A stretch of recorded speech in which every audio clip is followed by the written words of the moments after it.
are safe as long as they are not discovered. That is their primary method of survival. Keep us asleep, keep us selfish, keep us sedated. Where there's thunder, there's lightning. John Nada. Had this thought, I was thinking about this recently, about the idea of when I was really most happy the majority of time in my life. And interestingly enough, I've been the most happy when I've been single, when I've not been in a relationship. Because it just seems like, I mean, as they say, a relationship is work, but it seems like it's an 80-20 or maybe even a 90-10 proposition, where you're doing 90% of the work and they're maybe putting in 10% or just simply showing up. And so when you walk away from what has become the modern dating arena, you walk away having really dropped a heavy weight from around your neck, an albatross. You know, you don't have to. One of the biggest things was when the PUA movement was kind of coming out and getting big, and I was in college at this point in time, and it just, at the time it seemed silly, but looking back on it now really looks silly, because what it essentially boiled down to was, you know, creating a persona and lying to yourself about who you are, and boiled down to just really trying to impress some low value person,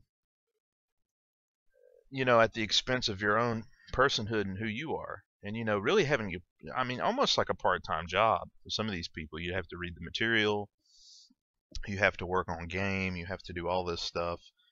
And at the end of the day, you know, the prize is getting some low value, you know, person to sleep with you with you know, with there not being any connection at all. It's just a, you know, a completely sexual thing. And it reminded me of how a lot of the guys at the college thought.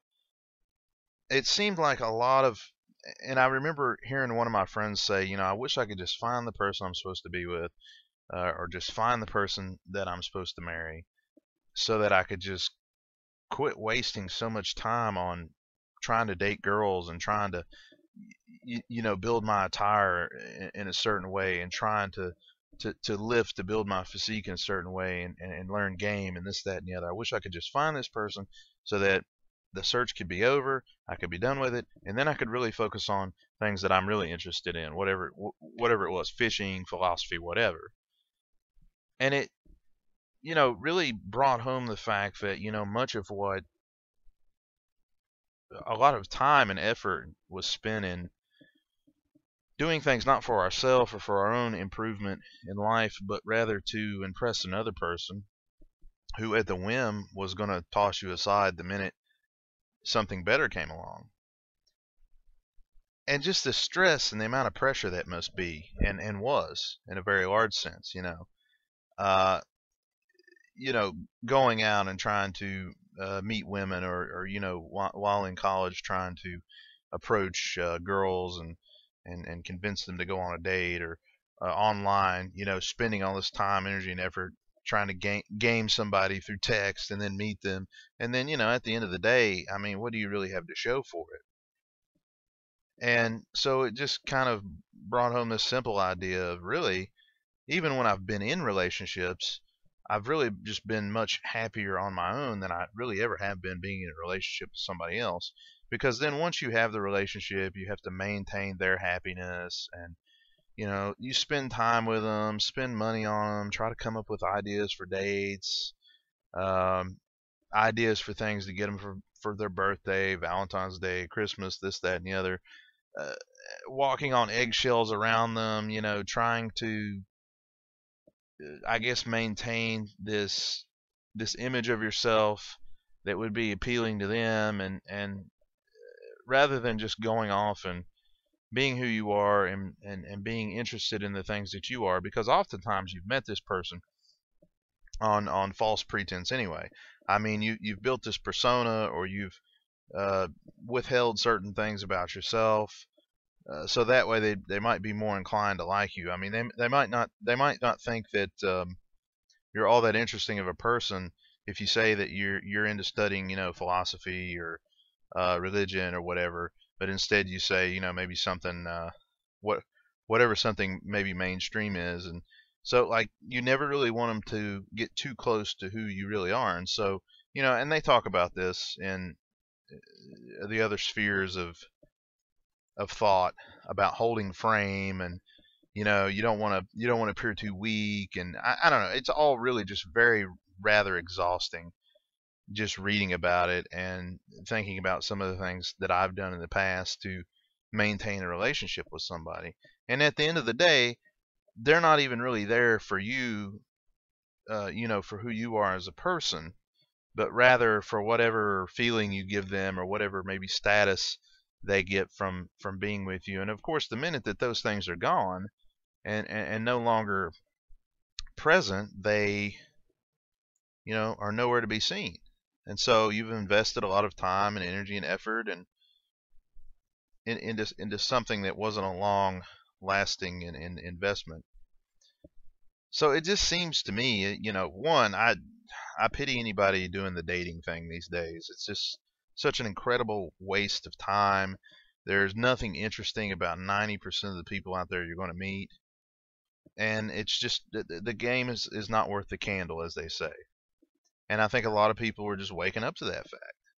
And then, having been in relationships, it's almost like, you have to put your friends on hold, you have to put your interests and hobbies on hold for this person, because nowadays women are not dating men to have an equal partner, or dating a guy because they have feelings for the guy.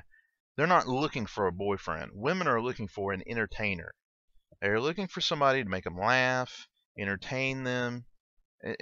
In some sense, it seems like many of them are looking for someone to think for them. On the deep issues. I don't know. You tell me who to vote for. You're well read on this, or you have a lot of information on this, more so than I do. So why don't you just tell me who to vote for? I simply cannot be bothered to look into the issues myself, because I'm too busy, trying to figure out what Michael Kors is going to come out with next. So that being said, they are looking for a court jester, if you will, an entertainer, somebody to spend money on them, make them feel good, make them feel happy, make them maybe forget life for a little while, make them distract from their own reality and their own life, so they don't have to think about the deep things, the big questions. And that just really seems like what it is, and it's a lot of work, man. And it's just, at the end of the day, you're always going to have more value out of investing in yourself. And a lot of people have bought into this idea that somebody else is going to make them happy, somebody else validating them, and that having that person in their life is what's going to bring them happiness. And the fact of the matter is the only way that you can have any happiness in life is to be happy and content with yourself and who you are. Only you are responsible for your own happiness, nobody else. But we buy into that. If I just had this person in my life, or if I just had this, I would be happy. But the reality of it is that that's not true and lasting happiness, because happiness in and of itself is fleeting. What people are really looking for is contentment and peace. So, it just comes to, you have to come to that realization on your own, and I don't think you can do that without having had the experiences necessary to see those things. I mean, I can explain to somebody all day long what something is or whatever, but the concept will never be grasped until the person experiences it themselves. And unfortunately, that means going through a lot of bad experiences and things sometimes, but that is the way it is. Well, that was just a small thought I wanted to share. And until next time, remember, you're free to do as you're told. This has been the Days of Thunder. I am John Nada.